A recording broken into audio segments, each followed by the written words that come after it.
Bismillahirrahmanirrahim. Assalamualaikum warahmatullahi wabarakatuh. Pemirsa yang dirahmati Allah, marilah kita simak ceramah dari Gus Bahat dengan tema kunci ketenangan hati. Sebelumnya marilah kita bersolawat terlebih dahulu. Allahumma sholli ala sayyidina Muhammad wa ala ali sayyidina Muhammad. Selamat menyaksikan. Akan memaknai kalimat-kalimat yang sering Anda baca ketika sholat. Di sholat saat ada i'tidal ngendikan apa? Rabbana lakal hamdu, ayo dibaca mil'us samawati wa mil'ul ardi wa mil'u ma syi'ta min syai'in ba'du. Sama nani secara tradisi pesantren, Rabbana do pangeran kita, laka iku kaduwe panjenengan alhamdulillah segala puji. Engkau punya segala puji. Mil'us samawati, yang pujian itu memenuhi langit. Tentu langit itu penuh dengan pujian, semua malaikat bertasbih bertahmid. Karena malaikat tidak ada yang kerja di pabrik, itu tasbih terus gitu. Enggak ada yang nyari uang, enggak ada yang cari won ya. Kalau di sini enggak, kiainya aja nyari uang. Terusannya apa? Wamilul ardi, dan pujian itu memenuhi bumi. Korea termasuk bumi Allah apa enggak? Jadi saya sudah menduga suatu saat Korea itu ya penuh dengan pujian. Dan ini betul. Siapa yang ngira kalau di bumi Korea ada yang hafal lagu Sakduna itu? Itu lagu kesayangan guru kita semua, Kiai Haji Maimun Zubair. Enggak ada yang ngira. Siapa yang ngira kalau di sini ada ngaji seperti ini? Di Rusia juga sama. Uni Soviet itu negara ateis. Tapi lama-lama pecah karena glasnost itu dan perestroika itu, kemudian menjadi pecahan-pecahan negara muslim. Ada Uzbekistan, Tajikistan, Ceknya, semuanya menjadi negara apa? Muslim. Karena dari awal lakal hamdu mil'us samawati wa mil'ul ardi, dan pujian itu pasti memenuhi langit juga memenuhi bumi. Kalau Anda baca itu di Indonesia mungkin wajar, di Indonesia banyak acara-acara seperti ini. Tapi kalau di Korea ternyata benar. Dan Anda ini kalian semua termasuk pembuktian benarnya wa mil'ul ardi. Keren kan teman? Oh keren sekali, bukan sekedar keren sekali. Makanya saya jarang diundang pengajian, mau tapi diundang di Korea mau. Tapi saya tidak niat datang undangan, memang saya ingin datang.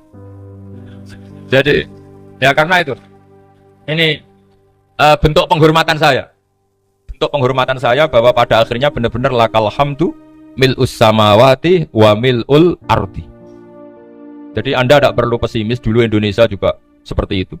Banyak Buddha, Hindu, macam-macam ateisme. Kemudian berkatnya para ulama sekarang jadi negara yang mayoritas Muslim. Korea, barokahnya orang-orang kedonyan seperti ini banyak Islam itu. Enggak apa-apa. Karena sebagian agama Islam, sebagian sejarah ditulis di bawah pedagang-pedagang Gujarat. Kira-kira orang Gujarat ke Indonesia dulu yang namanya pedagang cari apa? Uang. Tapi namanya orang Islam, hatinya tetap adanya tauhid. Nyari uang ya tetap sambil dakwah. Kalau yang ke Korea langsung kiai mungkin tidak seramai ini Islam.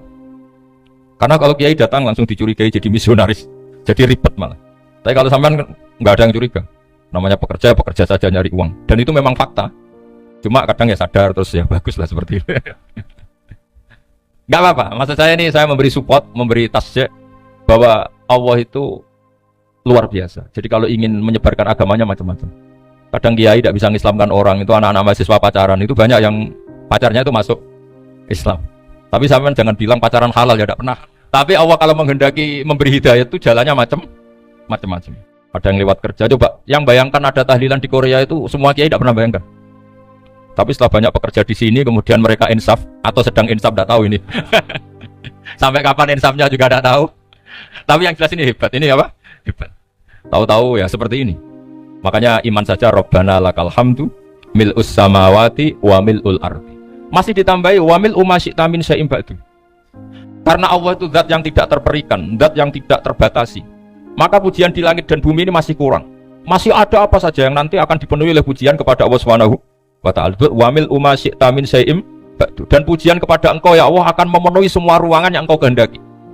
Mungkin suatu saat negara-negara yang sekarang yang paling minim Islam itu di Amerika Selatan, kayak di Argentina dan sebagainya. Nanti suatu saat juga penuh dengan pujian karena tetap Rabbana lakal hamdu mil'us samawati wa mil'ul ardi wa mil'u ma syi'ta min syai'in ba'du. Saya di Jogja setiap akhir ngaji saya ajarin wiridan. Mungkin wiridan ini tidak asing bagi jenengan karena sering saya baca. Subhanallah wa bihamdihi adada khalqihi wa ridha nafsihi wa zinata arsyihi wa midada kalimah. Bahwa kita memuji Allah itu adada khalqi, sesuai jumlah makhluk Allah. Semua makhluk Allah meskipun kelihatannya mengecewakan, ini semuanya memuji sama Allah Subhanahu wa taala. Meskipun kadang kita kecewa, kadang kita tidak cocok. Coba barokahnya Anda ini agak-agak kecewa gitu dengan Indonesia karena enggak menyediakan lapangan kerja untuk Anda. Tapi ya nggak kecewa-kecewa amat ya, agak-agak saja. Karena Anda tetap semua mencintai Indonesia. Gara-gara agak-agak kecewa cari negara lain. Akhirnya di Korea, ada yang di Jerman, ada di Inggris. Tapi bawaan pernah ngaji di musola, Islam ini ke bawah. Sehingga karena Islam ini ke bawah, tahu-tahu ada komunitas yang memikirkan Islam.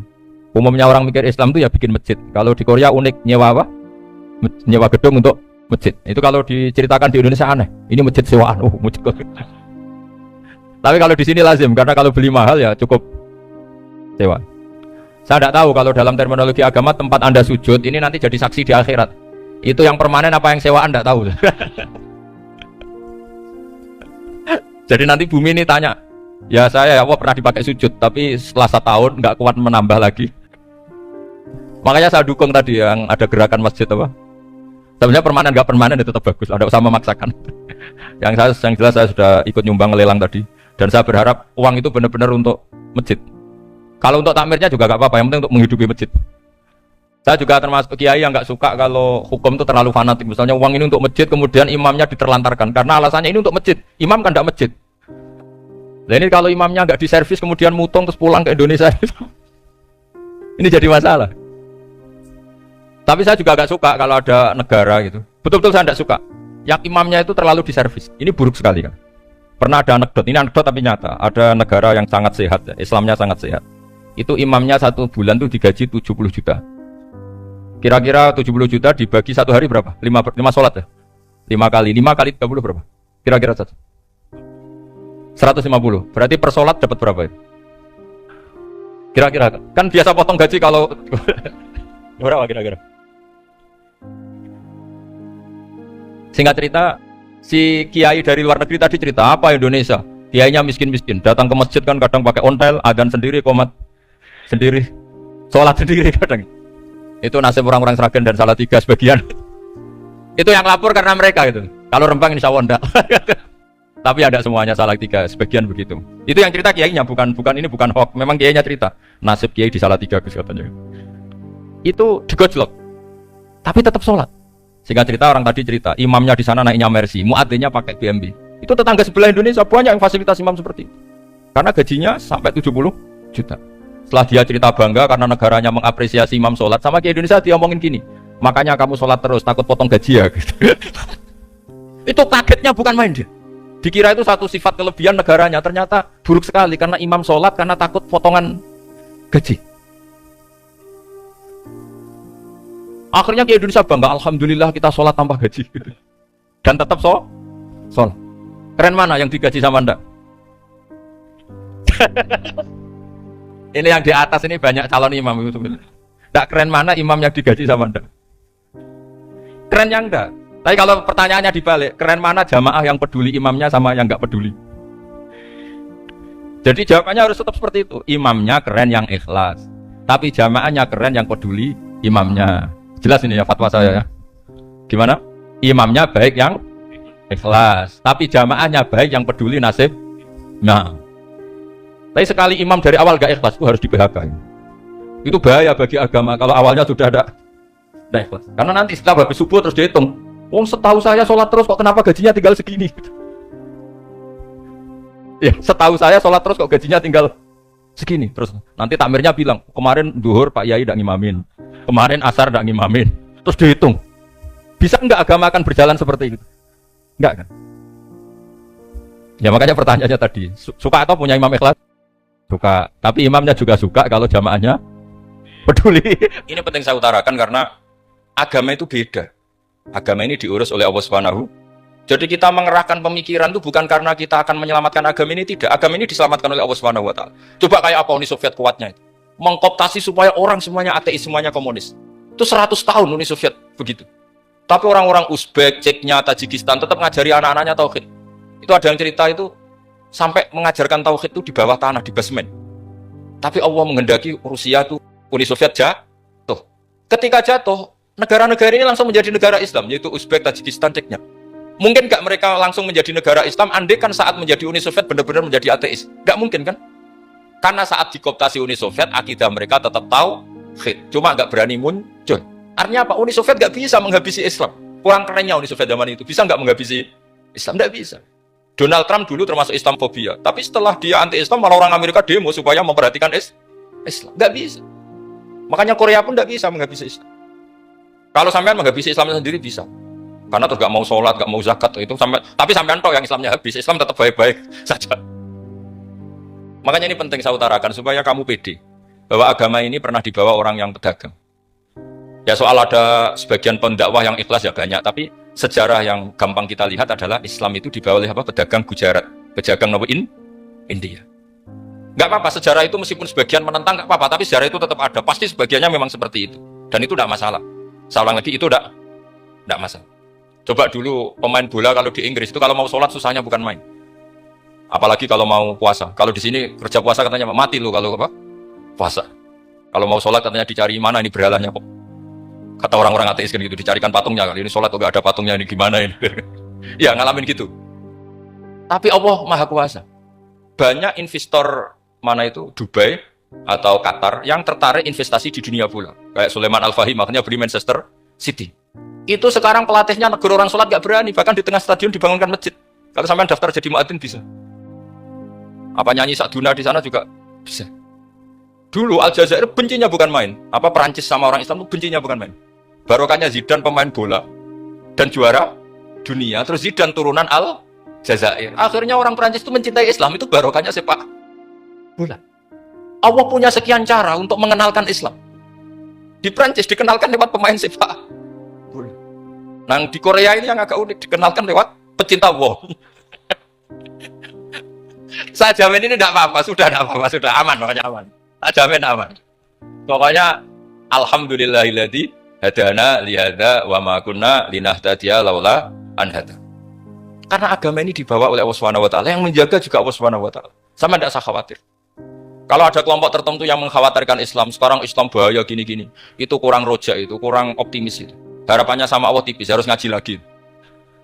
Agama ini limangka nayarjuwa hawal yaumal akhir. Agama ini bagi yang terus-menerus berpengharapan kepada Allah Subhanahu wa taala. Agama ini limangka nayarjuwa, coba bahasa Arabnya roja yarju rojaan. Maknanya harapan. Jadi agama ini bagi yang selalu berpengharapan, bukan yang pesimis, bukan yang hati kecil, apalagi yang tukang putus asa. Coba agama ini begitu luar biasa dibawa orang yang macam-macam. Tadi di Prancis itu dibawa oleh pemain apa? Bola. Ada masjid di Inggris itu ya dibawa mahasiswa-mahasiswa itu yang dulu sebagian yang nggak pernah ngaji, setelah di Inggris bikin komunitas pengajian. Di Korea dibawa di pecinta apa? Tapi lama-lama cinta Tuhan. Karena ya memang sebenarnya sudah cinta Tuhan. Cuma ya cara cinta ini nunggu punya uang. Ya sudah, alhamdulillah seperti ini sudah luar biasa sudah. Insya Allah diterima oleh Allah Subhanahu wa taala. Saya selalu berharap semoga ini tetap satu bukti bahwa Allah itu harus kita sembah di mana-mana. Karena tadi Allah akan selalu apa? Rabbana lakal hamdu mil'us samawati wa mil'ul ardi wa mil'u ma syi'ta min syai'in ba'du. Bahwa pujian kepada Allah akan selalu memenuhi langit dan memenuhi bumi. Bumi Korea termasuk buminya Allah. Makanya pegangan yang saya minta sama pengurus untuk di-share adalah apa? Dawai Rasulullah SAW. Mungkin nanti panitia harus menge-share itu. Ini Musnad Ahmad, riwayat dari Imam Ahmad. Al-Bilad Biladullah. Sudah punya? Nanti di-share ya yang gitu.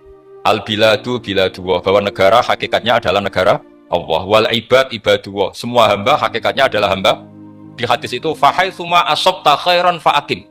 Kapan saja kamu menemukan kebaikan di tempat Anda berdomisili, fa'akim, kamu enggak apa-apa di sini. Kamu di sini dapat uang, dapat masjid, dapat sewa masjid. Enggak tahu sewa apa permanen, pokoknya itu bagus gitu. Buminya dirayu. Bumi meskipun ini enggak permanen, tapi tetap jadi saksi loh ya. Harus ada kompromi ini. Karena kalau dengar orang Indonesia jadi aneh, masjid kok nyewoi. Tapi aneh di Indonesia, ada aneh di sini. Sampean tenang saja. Tentu malaikat pencatat di sini juga sudah tahu kalau sebagian masjid itu sewaan. Jadi ya ada iskal-iskal amat lah, sudah. Nggak janggal-janggal amat karena kondisional apa. Jadi saya nanti minta panitia supaya mengeser tadi hadis riwayat siapa Imam Ahmad bin Hambal yang diriwayatkan oleh salah satu minal asyrah al-mubasysyirina bil jannah, yaitu Zubair bin Awam. Nabi ngendikan al-biladu biladullah, negara mana saja adalah negara Allah. Wal ibad ibadullah, semua hamba adalah hambanya Allah. Fa haitsuma asabta khairan, di mana saja kamu mendapatkan kebaikan, fa'akim, kamu tidak apa-apa berdomisili di sini. Ya saya mohon ini penting sekali. Pokoknya saya mohon kalimat tauhid ini dijaga. Karena kalimat tauhid ini kata semua ulama kasyajaratin thayyibatin asluha tsabitu wa far'uha fis sama. Dan kalimat tauhid ini pasti tu'ti ukulaha kullahin bi idzni rabbiha. Kalimat tauhid yang dibawa umat Islam seluruh dunia. Meskipun dia orang fasik, orang enggak benar, tetap tu'ti ukulaha kullahin bi idzni biha. Kalimat ini akan membawa berkah bagi orang yang dihinggapi atau didomisili umat Islam. Coba sebagian nanti orang Korea menjadi Muslim itu karena di sini ada komunitas pekerja Muslim, kemudian menyisakan asarul Islam, jejak-jejak apa? Islam. Enggak apa-apa. Pasti kalimat ini tu'ti ukulaha kullahinim bi'izni rabbi. Jadi kalimat tauhid adalah kalimat yang kata Allah tu'ti ukulaha kullahinim bi'izni rabbi. Anda tidak usah khawatir bahwa apa yang Anda lakukan akan ditulis oleh Allah Subhanahu wa ta'ala. Kata Allah wa naktubu ma qaddamu wa atharahum. Gimana di surat Yasin itu? Inna nahnu nuhyil mauta wa naktubu ma qaddamu wa atharahum. Saya bisa menghidupkan orang mati dan semua amal kalian saya tulis, kata Allah. Wa atharahum, dan jejak-jejak yang pernah kalian lakukan juga ditulis. Misalnya Anda sudah pulang di Indonesia, ada orang sholat di masjid ini, oh ini era Kang ini, era Mas ini.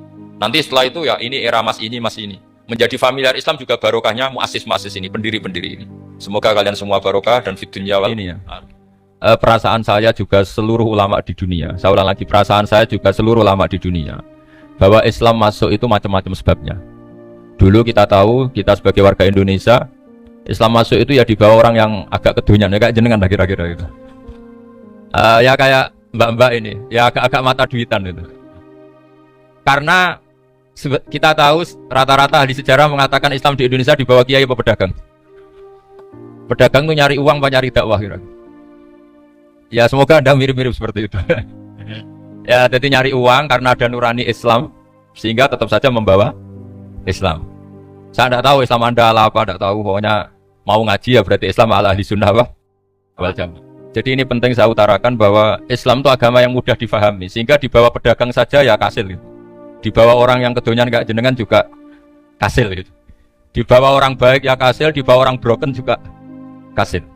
Ini penting saya utarakan karena saya ngaji di mana-mana bilang ciri utama kebenaran absolut adalah kebenaran yang bahkan orang nggak benar saja bisa bawa. Tapi bukan berarti saya dukung Anda tidak benar, kan sudah tidak benar dulu sebelum kenal saya. Tapi nggak apa-apa, nggak benernya umat Islam insya Allah dimaafkan sama Allah Subhanahu. Ya asal tobat maksudnya. Nggak, ini saya beri satu konstruksi pikiran yang saya sering utarakan di ngaji saya. Sampai sekarang saya coba saat tes ini kan di kampus ya, di apa bacanya ini Kim University yang global leader apa in the world itu. Ini keren lah. Jadi acara ilmiah kita ditakdir di gedung apa? Kampus, gedung universitas di begini. Kalau 1 ditambah 1 2 itu namanya hakikat. Ciri utama hakikat adalah siapapun akan menerima. Saya sekarang tanya sama Anda, kira-kira 1 tambah 1 2 itu musuh Anda pun mengatakan 2 apa tidak? Ya. Pekerja Korea ya bilang 2, rektor Al-Azhar juga bilang 2. Kamu yang sekarang sedang mungkin sebagian broken sama istri juga bilang 2. Istri kamu yang mangkal sama kamu juga bilang 2. Yang cemburu ya bilang 2, yang dicemburuin juga bilang 2. Karena begitu mudah kebenaran absolut diterima oleh siapa saja. Begitu juga eksistensi Allah sebagai Tuhan. Itu mudah diterima oleh siapa saja. Sehingga pembawanya tidak perlu seorang kiai atau gus atau mubalek atau ketua mu'in, tidak. Cukup karyawan pekerja Korea. Karena kebenaran absolut itu kebenaran yang mutlak. Siapa saja yang waras pasti ngakui. Kira-kira orang yang berpikir sehat pasti berpikir begini, ini yang diajarkan Quran. Bumi ini kadung wujud, sudah wujud kadung wujud, punya eksistensi. Mungkin nggak sesuatu yang wujud kemudian disebabkan oleh sesuatu yang nihilisme, yang tidak ada, mungkin enggak? Enggak mungkin. Yang namanya penyebab itu harus sesuatu yang wujud. Di mana-mana penyebab itu harus punya eksistensi. Karena langit dan bumi ini kadung wujud, pasti penyebabnya adalah wujud. Karena wujud penyebab harus bersifat super. Lah bersifat super ini oleh ulama dikatakan wajibil wujud. Itu akal siapa saja akan terima. Cuma kemudian setelah nerima itu orang macam-macam cara berpikir. Mungkin orang Jawa dulu bilang itu Sahyang Widi. Kalau orang sini mungkin bilang apa itu? Dewa atau apa ya? Gak tahu saya. Karena itu yang teman sampai enggak teman saya itu. Tapi yang jelas begini, ini konstruksi ini harus kita jaga. Nanti saya bacakan teks hadis. Kebenaran sejati ciri utamanya adalah ada absolutisme, ada kebenaran mutlak. Ciri utama kebenaran mutlak adalah diakui bahkan oleh siapa saja, termasuk oleh orang fasik. Orang fasik itu orang nggak benar. Misalnya ada imam masjid besar Istiqlal, ditanya 1 tambah 1 bilang apa? 2. Nanti kira-kira yang lonte juga bilang apa? 2. KPK juga bilang koruptornya yang ditangkap 2. Nah, eksistensi Allah sebagai Tuhan ini kebenaran yang absolut. Maka agama ini juga boleh diterima oleh siapa saja, termasuk oleh orang fasik, orang nggak jelas. Ini penting saya utarakan karena sekarang marak kelompok yang mengatakan orang Islam kalau zina menjadi tidak muslim, orang Islam kalau korupsi menjadi tidak muslim, salah sedikit tahlilan jadi kafir, percaya wasilah jadi itu tidak benar seperti. Karena kebenaran eksistensi itu kebenaran yang nggak bisa diganggu gugat. Seperti Anda ini kan warga Indonesia, KPK ya warga Indonesia, koruptornya juga warga. Apa setelah dia korupsi lalu tidak warga Indonesia? Tetap warga. Orang yang meyakini kalimat tauhid setelah dia salah apa terus tidak tauhid? Kan tetap ya? Maka dia tetap Ini penting saya utarakan. Kalau seorang warga Indonesia yang koruptor, yang macam-macam saja tetap warga Indonesia, padahal banyak kesalahan. Karena status warga Indonesia adalah status yang permanen. Begitu juga status Muslim adalah permanen bagi siapa saja yang melafadzkan La ilaha illallah Muhammadur Rasulullah. Kita tidak bisa mengkafir-kafirkan. Itu juga yang sering dipesankan dan jadi ciri khas ulama ahli sunnah wal jamaah, tidak mengkafirkan orang Islam meskipun melakukan dosa besar.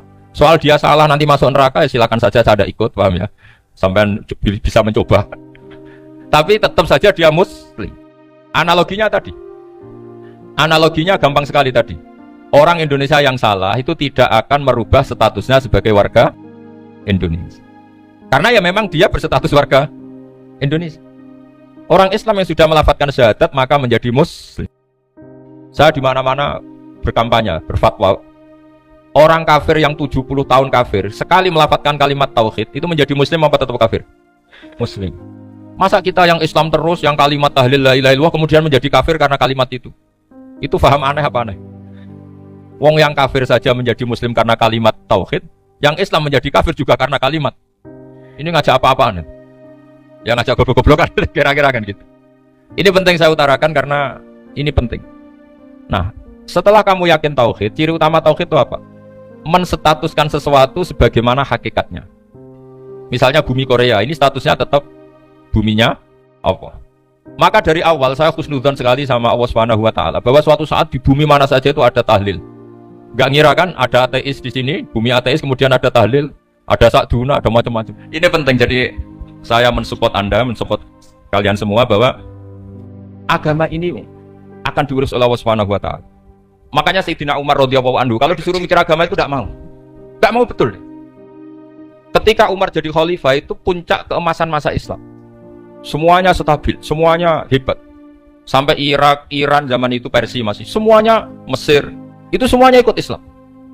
Ketika Islam pada puncaknya, yang dikhawatirkan oleh masyarakat adalah begini, lalu setelah Umar itu bagaimana? Islam setelah dipimpin orang yang tangguh, yang kuat, yang waroi, yang zuhud, lalu setelah Umar itu gimana? Tapi Umar disuruh mikir gak mau. Sampai setiap Abdullah bin Umar